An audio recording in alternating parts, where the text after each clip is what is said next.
this lighting today. I don't know why my room is so bright, but I'm going to go with it. And today I'm going to be showing you how to make this really cute Harry Potter canvas. I've made it across 3 because I thought it was a cool effect. I'm really happy with how it turned out. Not gonna lie, didn't really have a plan at the beginning, was just kind of winging it, and I'm really happy that it went okay. I don't really have too much else to say. If you wanted it exactly as I have, here is the list of all the things that you will need, but let's just get going with it. Okay, so the first thing you're going to want to do is just grab some leaf skeletons. I got mine from Amazon, and then just fold them in half. You can fold them widthways or lengthways, whichever way you want to, and then just cut out some different kind of wing shapes from them.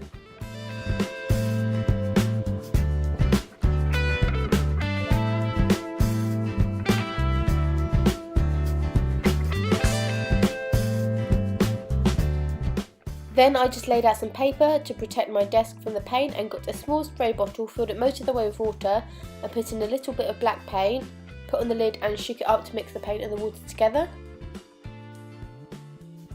So I just laid out a few of my wing shapes onto one of the pieces of the paper and sprayed them with my black paint water.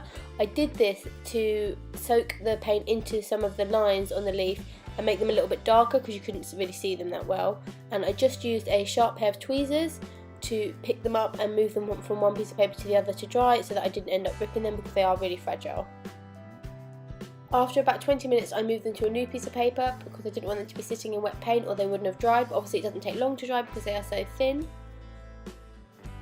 Next I just grabbed this pack of antique fake keys that I bought, yes you guessed, from Amazon, and I am just putting a little bit of glue onto the bottom of each key. There's like 3 different designs of them, and then sticking some wings on. Some of them I stuck 2 wings on and layered them up.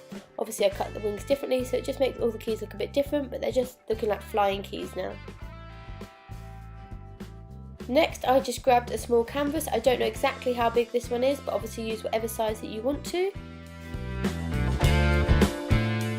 Then I just grabbed my keys and placed them around in the pattern I wanted them to. I wanted mine kind of looking like they were going up in a tornado, and then I just stuck them on using the same glue again.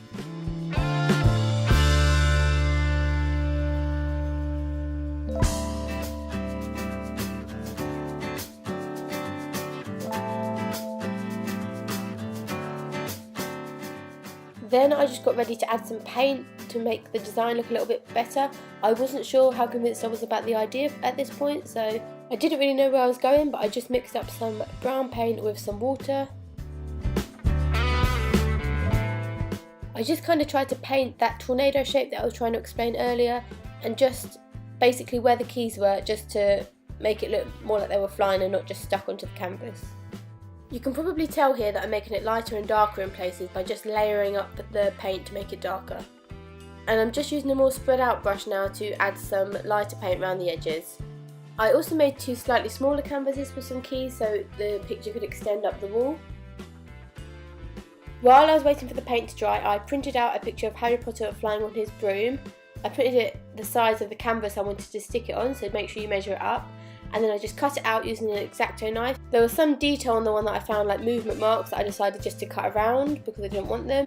Then I just stuck it down onto another one of my mini canvases using some blue tack. I made sure I stuck down all the corners and stuff, or the paint would have gone underneath them. And I stuck it down design side down because I wanted that to be facing in that direction. Then I just grabbed 2 little pots of paint, one of black and one of brown, but obviously you can use whatever colours you want. And then I just grabbed like a sponge paintbrush and just, as you can see I'm doing here, just sort of dabbed it on to my paint.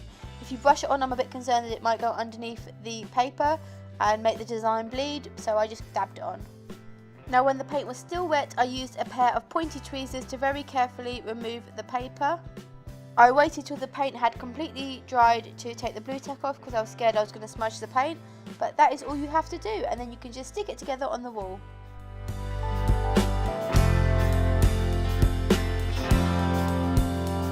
Okay guys, so there you go. Like I said, I am really happy with how this turned out. If you enjoyed this and you've been enjoying the rest of my content, it would be really amazing if you could click that subscribe button. It doesn't cost you anything and it really does help me out. I've got loads more Harry Potter DIYs coming soon. I'm in the middle of sorting out a DIY wand collab, which I know a lot of you have been asking for, another wand video. So that will be coming really soon, and yeah, I hope you enjoyed. Have a lovely day, be safe, be happy, be ambitious, and I will see you later.